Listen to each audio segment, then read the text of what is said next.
Hello students, welcome back once again. Today my topic is third chapter of your syllabus, two stories about flying. Today I am going to read about and explain about the first part 1, his first flight, written by Liam O'Flaherty. Actually, he was an Irish writer and he had written various short story novels as well as contemporary writings at the time. He was also a socialist writer and very famous during his time. But after his death, many writings published posthumously. What was told in the first part?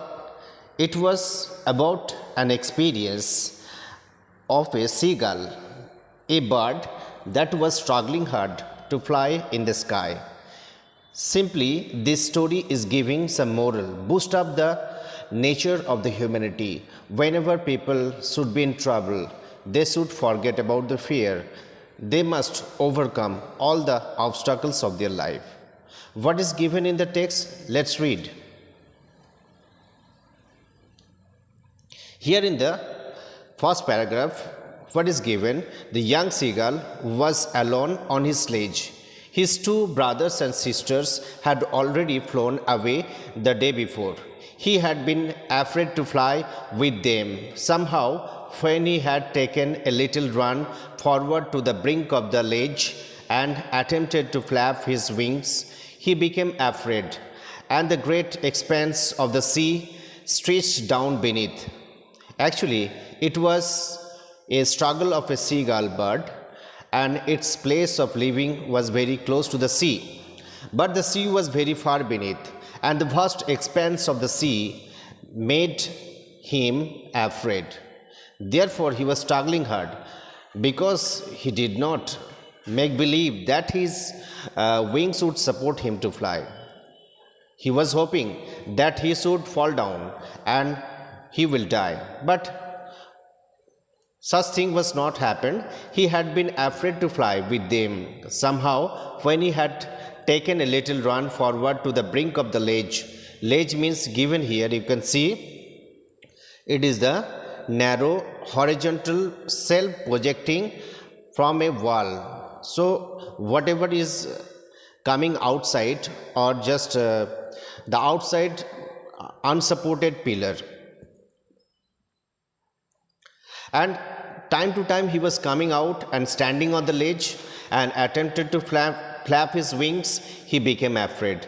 The great expanse of the sea stretched down beneath, and it was such a long way down, miles down. It was long distance the sea is looking.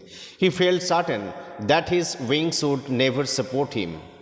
So he bent his head and ran away back to the little hole under the ledge where he slept at night, even when each of his brothers and little sister, whose wings were far shorter than his own, ran to the brink and flapped their wings and flew away. He failed to muster up courage to take the plunge which appeared to him so desperate. Actually, the little bird was very much desperate to run away, to fly away, but he failed to muster up or gather the courage. He was weak and nervous. Such thing was not happened with his two brothers and one sister. They had flown away the earlier day, and after that he was only one. He was single there, struggling hard to fly away. And it was only existence, we know. Existent people are those who can survive. So here, whether the bird could survive or not, that is a matter of fact. And here, time to time, he was watching his brothers and sister as well as parents. They are in very happy condition, but his condition was not good at all. He failed to muster up courage to take the plunge. Plunge means dive, which appeared to him so desperate. His father and mother had come around. So it is the time his father and mother time to time came there, and they started roaming around him and observe him whether it was okay or not.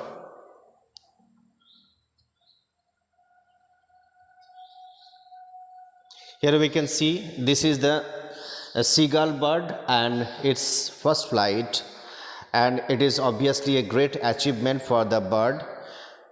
It is not only a great achievement for a bird only, but human babies are also they are struggling hard to learn their first steps. When they learn the first steps, it was a tremendous achievement, first achievement of their life. First of all, they are also nervous, like this bird also. Here, what is given in the introduction about the bird? Seagull is a medium to the large sized bird, around near the seas area, size about 12 to 30 inches, gray or white with black markings on head and wings with longest bill and webbed feet. Carnivore and eats crabs and fish, lives up to 49 years. This is tremendous. Like human beings, seagull lives in a family.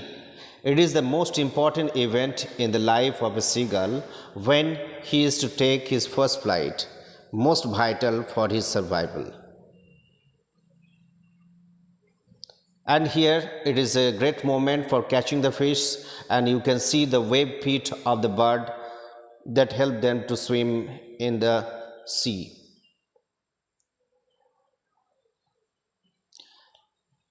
Before going to the text in the length, let us see the summary of the text.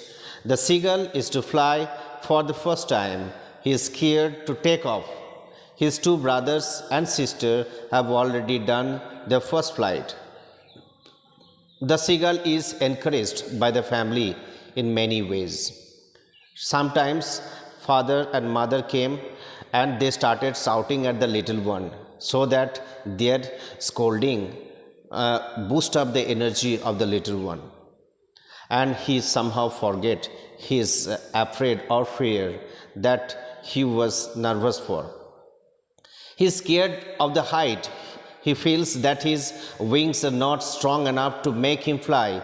This is a natural reaction while doing any activity for the first time. Ultimately, it is a trick played by his mother that he launches into his maiden flight or first flight. She deliberately lets the food fall down in front of the seagull to tempt him to catch it. Actually, mother was making a trick, and it was a trick to attract the young bird by showing him the small bit of fish, and maddened by hunger, he dived at the fish. It was a great teaching given by the mother. We know mothers are the great teachers. Here is the example of that. In order to catch it, he makes his maiden attempt to fly. And when he was standing at the ledge, that was the outward supporting part of the rock, he was thinking about whether he could fly or not. Thoughts and feelings of the seagull on his first flight. Let's move once again to the text.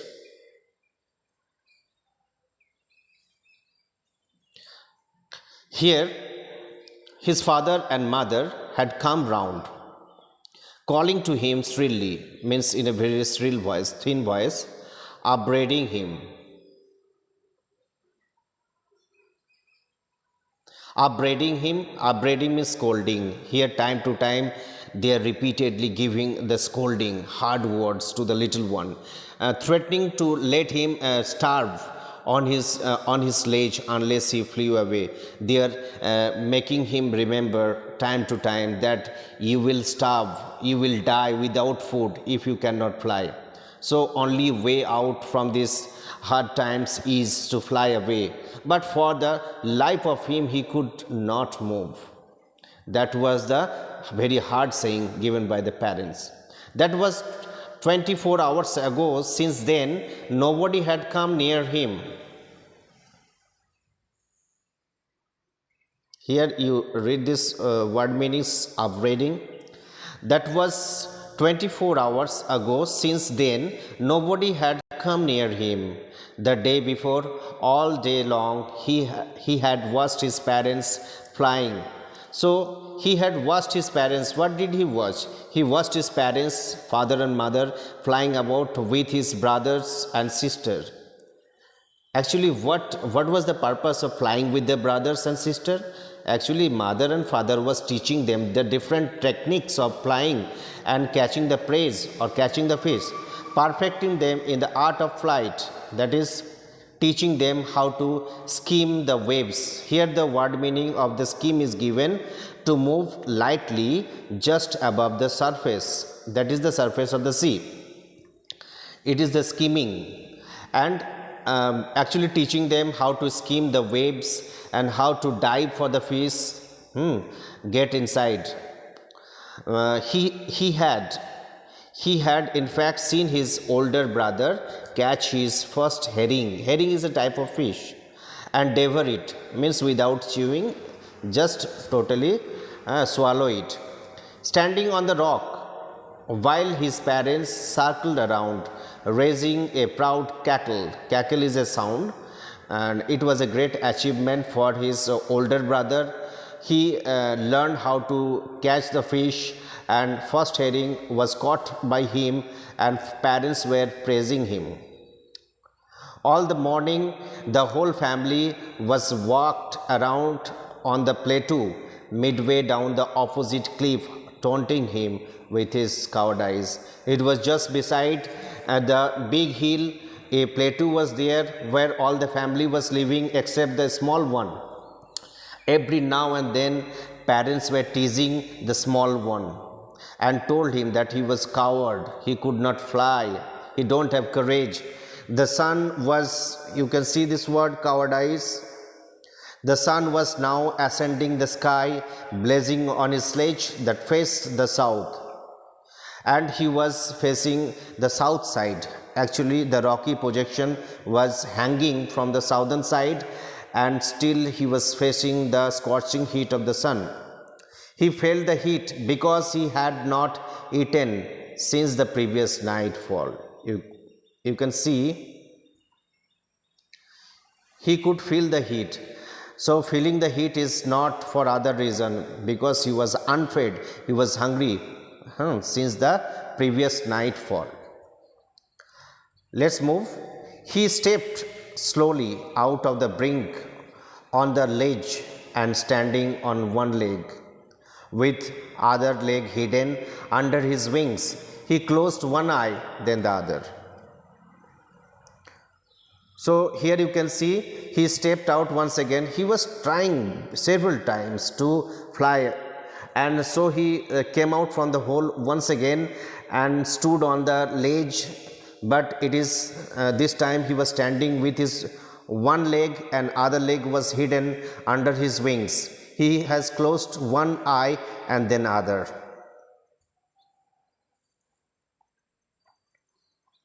And pretended to be falling asleep. It seemed that the small bird was sleeping, but it pretended means something that was not in reality. Still they took no notice of him. But all the family members were not looking at him. He saw the two brothers, but in the half asleep condition, the small seagull was watching his two brothers and his sister lying on the plateau. Why were they lying? Because their stomach was filled with food and they are in a very happy mood. That's why they were sleeping, dozing, means light sleep, with their heads sunk into their neck. His father was preening the feathers on the white back. Actually, backside of his father was made of white feathers, and he was just preening. The preening means making the clean. You could see this meaning was also given here. Preening means making effort to clean it or maintain the feather, and father was doing that, and only his mother was looking at him. She was standing on the little height hump, on the little bit high projection.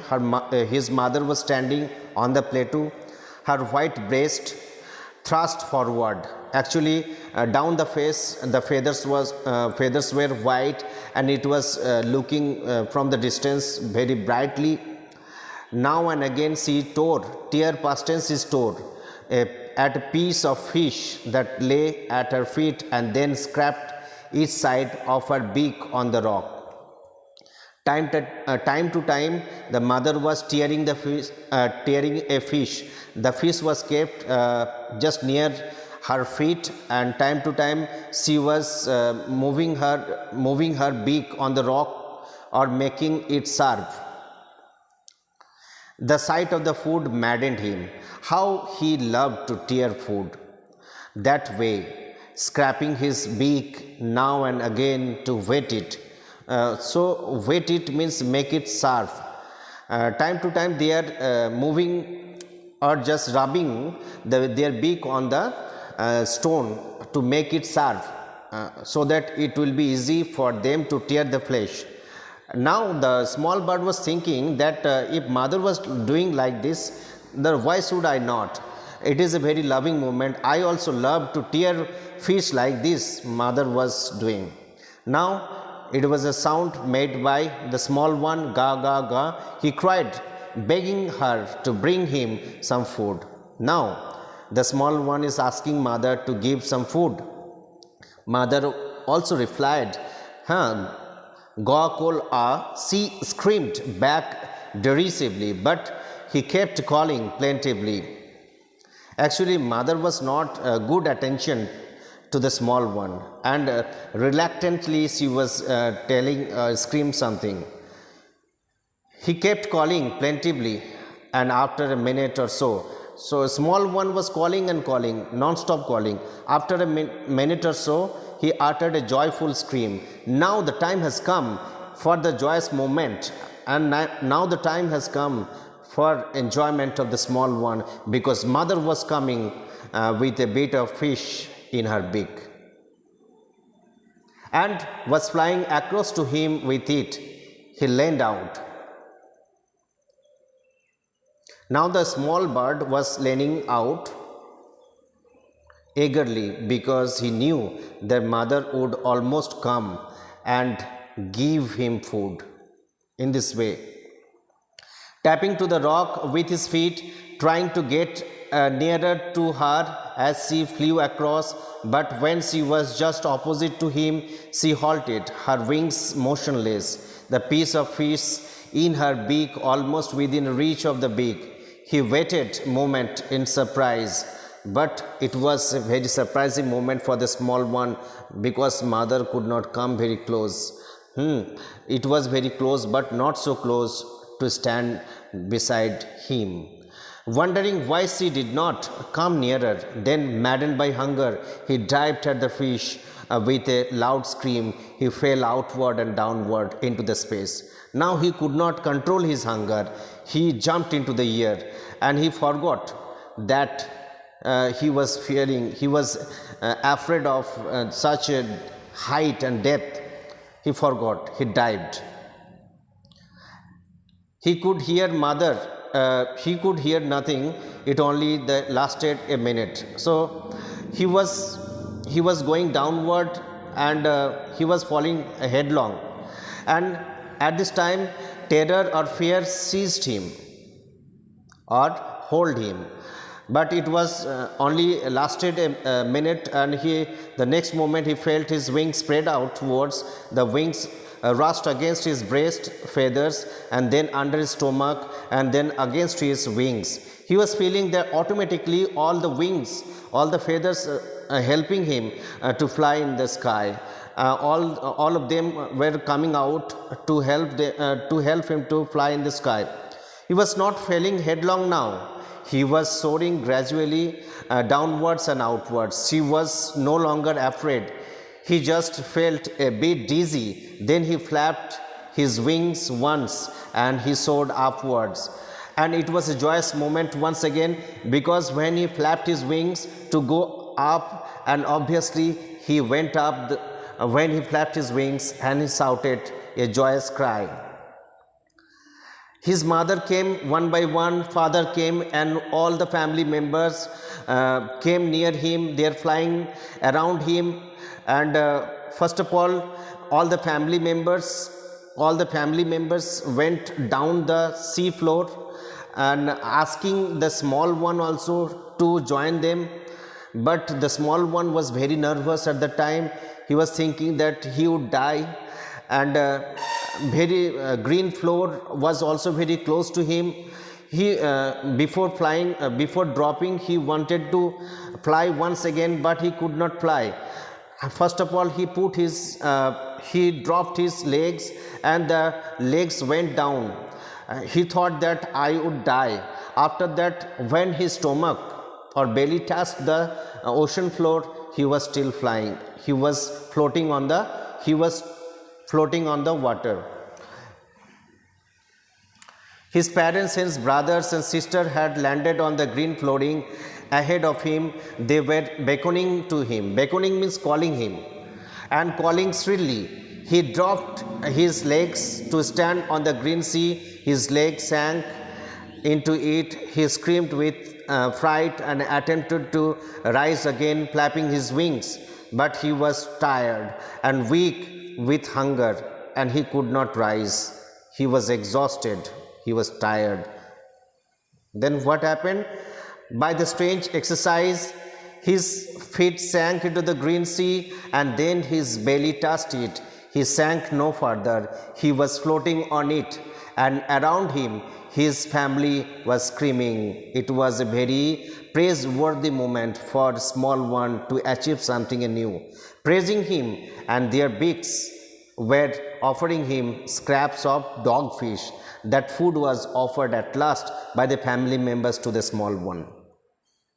He had made his first flight. Obviously, students, this chapter, this story is giving a good moral that we should avoid our fear of our mind. We should hold our head high to go forward, because different obstacles and problems will come in your life, but here you have to apply your proper technique and moral lesson to go forward. Here the mother's teaching to the small one, and here time to time repetition of the scolding, all this worked good, and it was a great teaching made by the mother.